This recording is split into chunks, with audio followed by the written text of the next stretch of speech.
হাজারো শহীদের রক্তের উপর দাঁড়িয়ে সংসদটা তৈরি হয়েছে।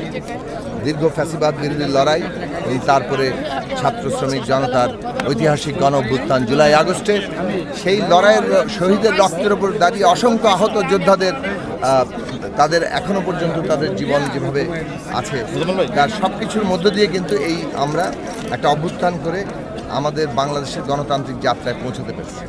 নির্বাচন হয়েছে, এই সংসদ এবং আজকে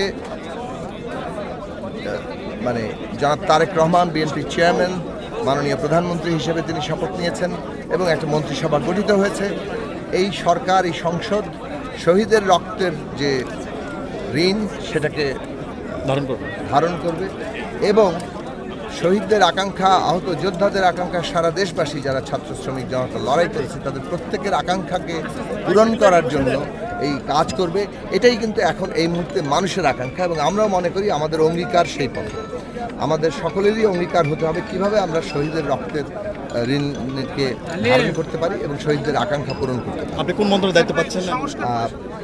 এখানে কয়েকটি বিষয় আছে, যেমন ধরেন বাংলাদেশের সামনে যে চ্যালেঞ্জগুলো আছে, আমাদের এখানে গণতন্ত্র কার্যকর করার জন্য প্রতিষ্ঠানগুলোকে তৈরি করা, ক্ষমতার ভারসাম্য তৈরি করা, যেভাবে দলীয়করণ করা হয়েছিল সেগুলোকে একটা গণতান্ত্রিক প্রতিষ্ঠানে পরিণত করা।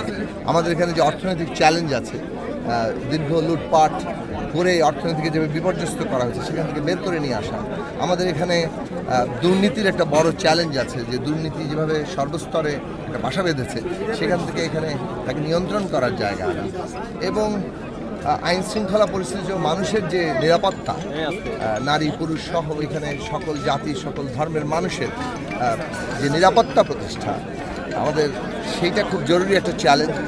এবং সবচেয়ে বড় কথা হচ্ছে যে দেশের আর্থসামাজিক নীতিতে যদি আমরা বৈষম্য কমিয়ে না আনতে পারি, আমাদের খেটে খাওয়া মানুষের ন্যায্য হিস্যা তৈরি করতে না পারি, তাহলে কিন্তু এখানে আমরা আমাদের অর্থনৈতিক অগ্রযাত্রাটা এগিয়ে নিয়ে যেতে পারবো না। আমরা যদি এখানে প্রত্যেক পরিচয়ের মানুষের অধিকার এবং মর্যাদা প্রতিষ্ঠা করতে না পারি, তাহলে বাংলাদেশকে একটা ইনক্লুসিভ ও ঐক্যবদ্ধ বাংলাদেশের জায়গায় পরিণত করতে।